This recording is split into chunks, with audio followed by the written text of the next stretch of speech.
थोड़ी शालीनता है हम लोगों में, किसी से लड़ाइयाँ नहीं करते, है ना?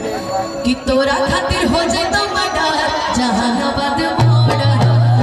तोरा खातिर हो जाए तो मर्डर जहानाबाद मोड़ा। सुने हमरे आवाज़ बनाई रख दादा, जहिया हो जाए मौसम आगे गिर में गोड़ा।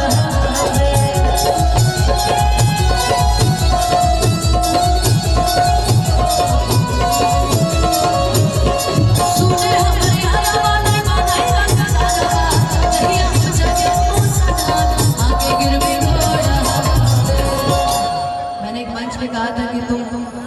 जहानाबाद छोड़ो, गया छोड़ो, अरवल छोड़ो, झारखंड छोड़ो, तुम गोरखपुर में आ जाओ, तुमको कोई बोल देगा तो मार करवा देगा कि तोरा चाचा हो जाए तो मर्डर,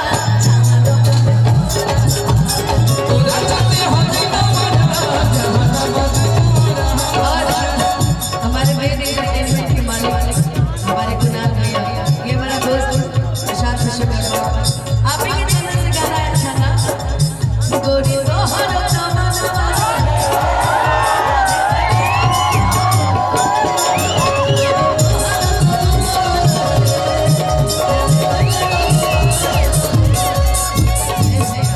पुरानी बातों को क्यों याद कर रहे हैं? देखो लाइन हमारा भैया देखा चुन चुन के लिख रहा है, हमरा छोड़ी तो सारा के भी जब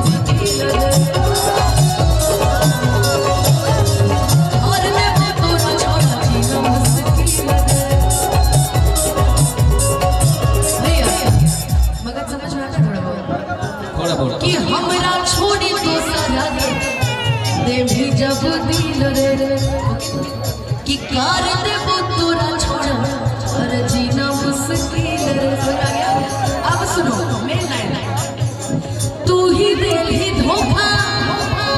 और बदनाम के लिए हमरा के कर तोर विश्वास तोरा झूठा बोला, तू ही दिल ही धोखा बदनाम के लिए हमरा के कर तोर विश्वास तोरा झूठा बोला, कि तोरा चाचा हो जाए तो मर्डर वाला हमके बोला, तोरा चाचा हो जाए तोरा खातिर हो जाए तो मर्डर बात मोड़ा गाना ना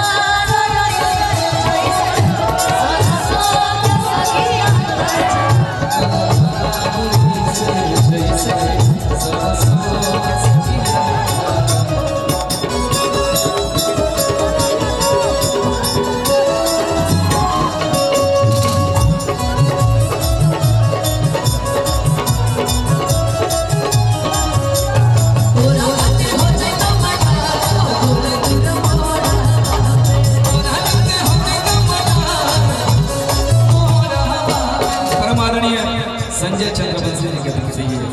हजारों हजार रुपये का आशीर्वाद है। चाहो ही आज तोरा हम लड़े पर तो लड़ गए दुनिया जहान से। देखो गोरखपुर में कोई बोलेगा नहीं, बिहार में कोई बोलेगा नहीं, झारखंड में थोड़ा छोटा था तो राजू भैया पहले गए, आप तो झारखंड में भी कोई नहीं बोलेगा, तो जब यूपी बिहार झारखंड में कोई बोलवे नहीं करेगा तो कौन चीज की दिक्कत बोल? मुझे क्या दिक्कत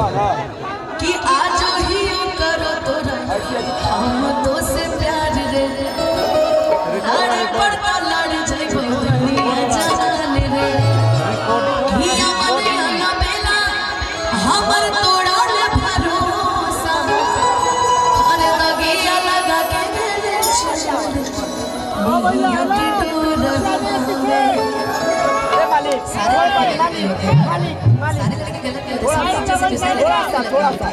बस एक अच्छे लड़के को एक वैसे लड़के मिलता है और 10 लड़के को अच्छे लड़के मिलते हैं, ऐसा होता है ना। कि तोरा खातिर हो जाए तो मर्डर